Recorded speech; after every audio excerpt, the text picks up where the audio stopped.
It is amazing out there. It's our slogan here at the Weather Channel. Your stunning weather photos are the epitome of it's amazing out there. How about this terrific shot from user TWX in Amarillo, Texas? Yep, that right there. It's just a little frosty scene at the dog park in Amarillo. Whew, kind of sends shivers up your spine, doesn't it? But what a great contrast. The trees and the blue skies behind.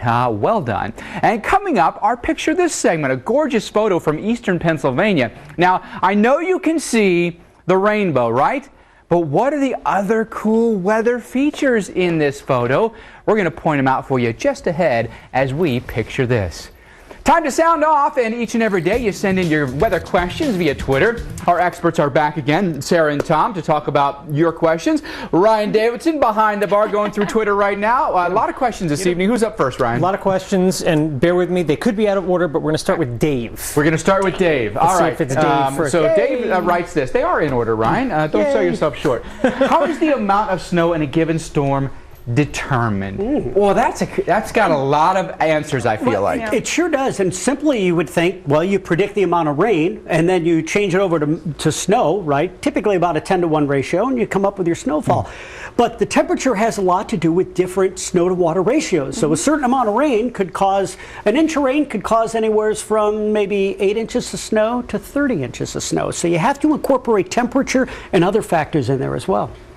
And elevation plays. That's just the beginning. That's just the beginning. We could probably talk about that for hours, Dave. It's very difficult. It's very intricate. You know, there's a lot that goes into it. Well, the one thing that's interesting about the difference between rain and snow forecast, a lot of times people aren't going to ask you, well, how many inches of rain are we going to get? Because it just soaks into the ground. But since snow accumulates, we all want to know exactly how many inches are coming, right? All right, next up, Ryan. Next one is coming from Christian. All right, Christian, who asks, Tom, what is your best prediction at this point? Do you think next Friday and Saturday there'll be a winter storm in Chicago? Yeah, we've been watching that, haven't we? We're looking at different models. We use lots of different models to help us predict where the storm tracks are going to be. And there's discrepancies among the GFS and Euro model. Once again, the GFS is suggesting a little more snow for Chicago in the Friday to Saturday time frame. The Euro has a system a little further east and not as strong. So the jury's still out on this. My gut feeling, Chicago's going to get a little snow out of this, but not a major storm. Hey, let me ask you guys, I know that we really favor GFS and Euro models.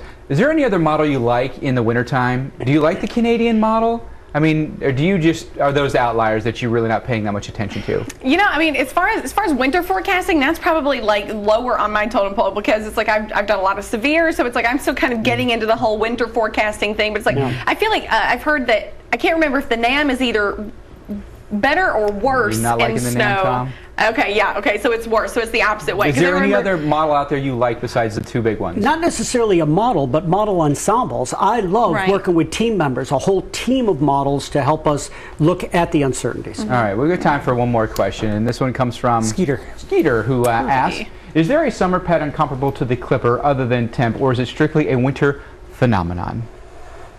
You know, you can get clippers that come out of the Rockies in the summertime, but a lot of that has to do with the jet stream. The jet stream is displaced at that time of the year, so it's more rare to see those occurrences in the summertime pattern.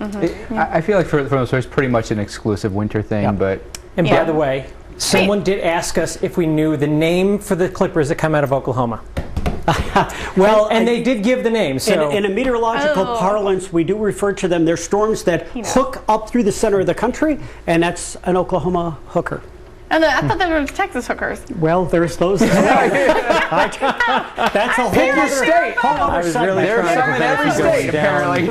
I was really trying hard. Texas hookers.